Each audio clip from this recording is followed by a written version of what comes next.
All right, so we are back. Let's continue the first paragraph. So we could come back and fix this. We actually will. Right here, I jump into, as with many twins, we were born premature. Who are we? So I'm going to have a little connection there. I'm going to fix that. And then we can actually fix this. So I mentioned hospital twice, so I could just say brief stay. Luckily, we ended up okay.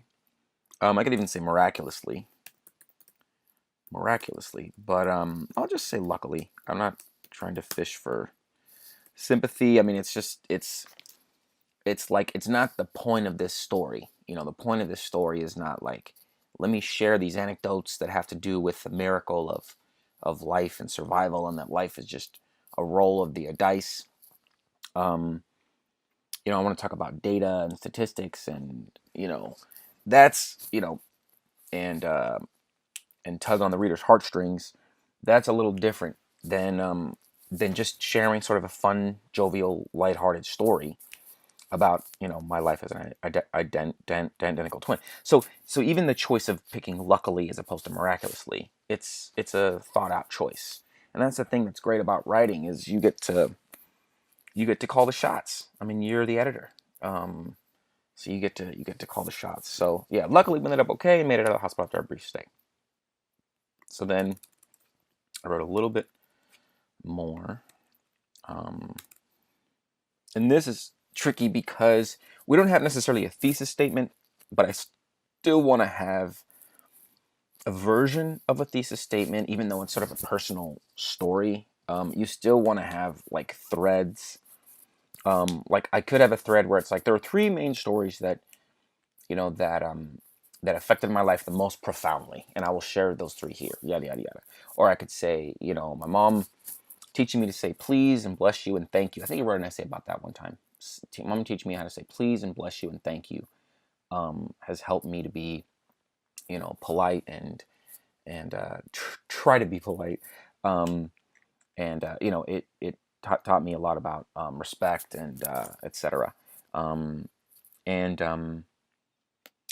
But here, this is a little bit trickier because it's not like a research essay where we're writing a thesis about the Scarlet Letter.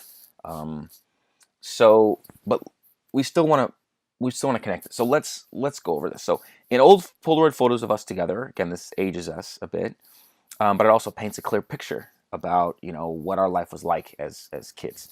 We look ridiculously alike, from our toes to our hands to our eyes to our smiles to even our heads. So um, let's go back up here because I want us to focus on this. So we already said a set of heads, a set of bodies, or to be more exact, a set of identical twins. So that's three things plus the set of whatever. So that's like four sets here. So let's keep this really short. Let's actually keep this down to two, because I don't want to go on and on and on about from this to this to then it gets a little bit too poetic. So you could say, and then also you want to use sort of a phrasing that's not exactly the same. Like here we said, no, not a set of blank, but rather a set of blank. Here we want to say not only but also. So you want to use the different word structures, different sentence structures. So we look ridiculously alike. Uh,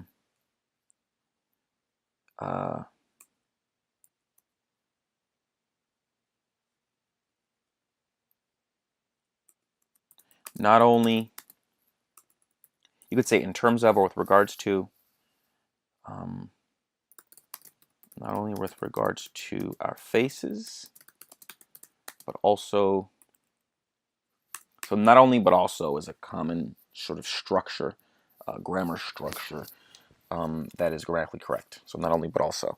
So we look ridiculously alike not only with regards to our faces, but also even to our heads. And we could say, ever-growing heads. Sort of like making fun of ourselves. And it sort of keeps it creative. It keeps it moving. It keeps it fun. And then it sort of marks the passage of time. You're saying, okay, well, we were talking about being in the hospital and being born, and then from saying our ever-growing heads, now I'm sort of implying that like some time is passing. So now we might be a little bit older. In old Polaroid photos of us together, we looked ridiculously alike, not only with regards to our faces, but also even our ever-growing heads. Not only with regards to our faces, but also with regards to our ever-growing heads.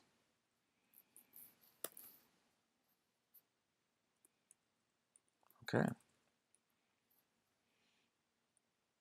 All right. So then we can go back up here, or down here, and let's check this out. So here's where we get to more of what the thread is going to be. Interestingly enough, our heads would figure prominently in a few of our most memorable and sometimes ignominious events. So I actually mentioned ignominy. It's a $1 million word. It's we could say humiliating or embarrassing, but it also shows that we're going to try to be a little bit highbrow as far as our perspective. We're going to try to be a little bit highbrow as far as our language, a little bit, because we're trying to show that we're trying to show off a little also, because we're trying to reach for the A. And then just to put it out there, like, it's sometimes nice to throw out $1 or $2 million words to show your teacher that you're serious, but you don't want to like just throw them out for no reason. Like in these phrases, like, that's the best word to use. It's actually the best word to use because of the form, but it shows that you're a lot older and more mature. But maybe if you were in 6th grade or 8th grade, that would probably be the wrong word. Maybe you would just say embarrassing. But I think that now, I think it's probably apropos if I was to write this essay for some online periodical. It's probably better if I know the word, or if I look the word up in a thesaurus. If I look up embarrassing or humiliating, this is. But if you read a lot, also you can this word comes up and you remember that it means like sort of ignoble, sort of like a bad thing, sort of like humiliating. So, and it's a fun word, ignominious event. So, but I don't know if we're going to use that here, because I want to use it a little later. So let's come back up here. So let's look at this phrasing. So it is these events that partially help shape us to who we are today, and have helped remind us that we must always use our heads. Use our heads in life. Here I use indeed. I use indeed sometimes. You want to use it extremely sparingly, and some people don't even recommend it. They're saying that I'm, lazy, and there's a lot of better words to use. I try to pepper my writing with enough words like, moreover, however, hence, although, all of these, words that sort of add dimension to your writing as opposed to just subject predicate. That I think that I'm like granted one indeed every now and then, but I think that it matters. I think that it all matters, like how your writing looks. I mean, if so it's sort of why I think that this class is a little bit challenging. These videos are a little bit challenging to put on because it's very subjective. So, but I really think that this is the best route to go over this stuff. So I use Indeed once in a blue moon. I try not to use it too much, and I try not to use it too much in formal essays that are like research essays. But this is more about personal anecdotes. So I think that it is more appropriate to use here. So indeed, life must be lived and enjoyed, because it's a little bit creative and colloquial. Indeed, life must be lived and enjoyed, even and perhaps especially if one is such a rarity as to be born an identical twin or triplet or quadruple, etc. As taking a few rowdy risks and having a bit of fun in childhood is perhaps worth even a bit of ignominy as compared to the alternative. Huge, heavy sentence. A lot in there. We could break it up, but I think what we should just do is change the phrasing. So, so here's where I would say, I'm telling them that there's going to be an embarrassing, because it's embarrassing to cheat on a test and get in trouble and get caught for it. It's embarrassing when you look back, like, later on in life. and maybe even at the time, if our parents found out, etc. But then also it's embarrassing, like, that we slammed heads. I mean, everyone has embarrassing stories, right? But so it's good to use this word, and then later use the synonym, sort of the $1 million word synonym, which again, like, reminds the reader that, like, I'm ready for the first body paragraph. It's sort of a presentation, like you're cooking a meal, for example, or you're making a full, 5-course meal, and it's really about how you present it. So in old Polaroid photos of us together, we look religious, which were ever-growing heads. Interestingly enough, our heads would figure prominently in a few of our most memorable, sometimes embarrassing events. Okay, good. I think that works. And we're painting clear pictures. We're using different sentence structure, different word choices. We're being very particular. It is these events that partially help shape us. Okay, this makes sense because we're making that conclusion, making a leap. We're not just talking just to talk. We're saying, okay, I'm going to share with you these events because they're going to help shape us to who we are today, and reminding us that we must always use our heads in life. And the events have helped us, right? These events have helped us. So you want to check that. Indeed, life must be lived and enjoyed. It's taking a few risks. Maybe it's fun. This is actually good, but I think that we might want to put this in front. So let's put this in front. This phrase in front. Indeed. Taking a few ready risks. So at the beginning of that sentence, we're penning that quick picture. Boom, taking ready risks. So we know that the body paragraphs are going to be about taking risks, and having a bit of fun, which, the lip syncs are fun as well. And it wasn't like we were doing that was embarrassing, but it was still, having some fun and getting out there and, like, cutting the rug a little bit, as it were, as opposed to just staying home and not like getting out there and enjoying our twinness. So I'm being a little, obviously, self-reflective and introspective. And so you want to figure this out while you're thinking, before you start writing your first draft. This is why these first videos, I think, are so crucial, because you can think about all that stuff, and then you've got your thread. So now we're talking about our heads, and let's see if it makes sense. Let's just start here. In old Polaroid photos of us together, we looked ridiculously alike, not only with regards to our faces, but also with regards to our ever-growing heads. Interestingly enough, our heads would figure prominently in a few of our most memorable and sometimes embarrassing events. It is these events that partially help shape us to who we are today, and that have helped remind us that we must always use our heads in life. Indeed, taking a few ready risks and having a bit of fun in childhood is perhaps worth even a bit of ignominy as compared to the alternative. And then here is when we could say, even and perhaps especially if one is such a rarity as to be born an identical twin or triplet or quadruplet, etc. So I think this is a good opening paragraph. It's this, compared to the alternative, would be the alternative. We're already using a few parentheses. Here's where I just decided, okay, I'm going to use some parentheses. So let's delete these parentheses, because I don't think we need this one. Our most memorable and sometimes embarrassing events.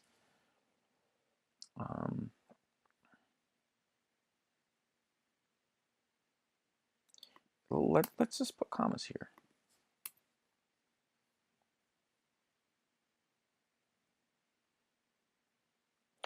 I like using the commas too, because they're like the other.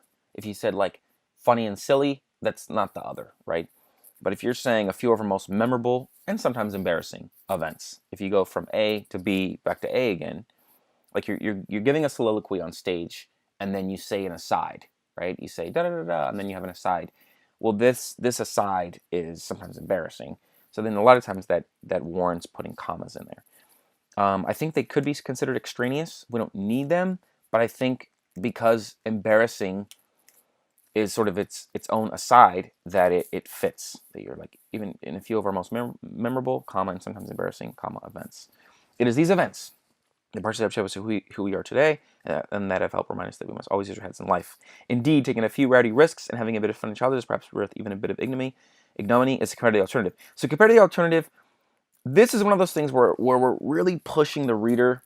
You want to use the fewest number of words, not exactly the fewest number of words, but you want to use the right number of words, what you think is the right number of words.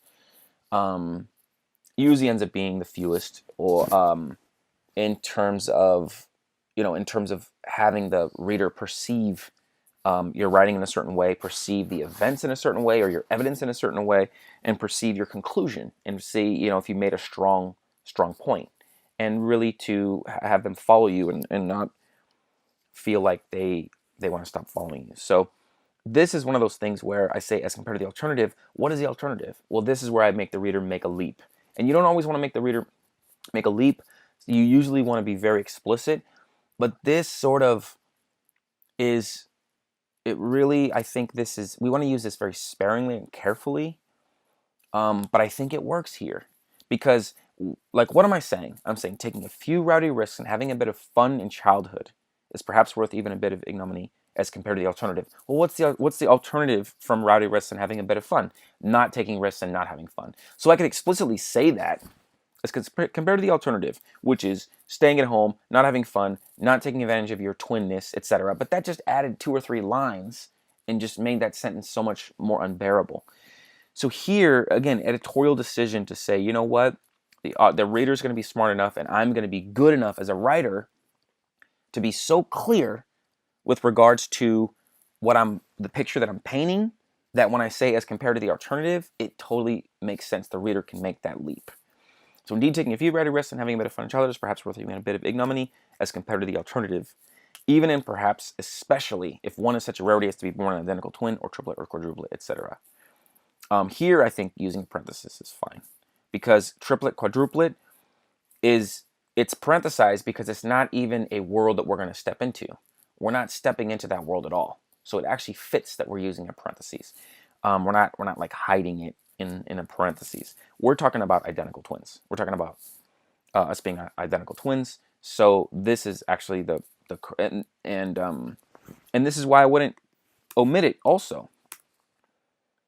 Because if you say or triplet or quadruplet, etc., that's not the world that we're in right now. So putting in parenthesis lets people know that, and you want to put the period out there outside that, because you want to imagine if that's omitted, that it still makes grammatical sense. So there's that period there. You could put an etc. here, but I don't usually like double periods, so I think it still works.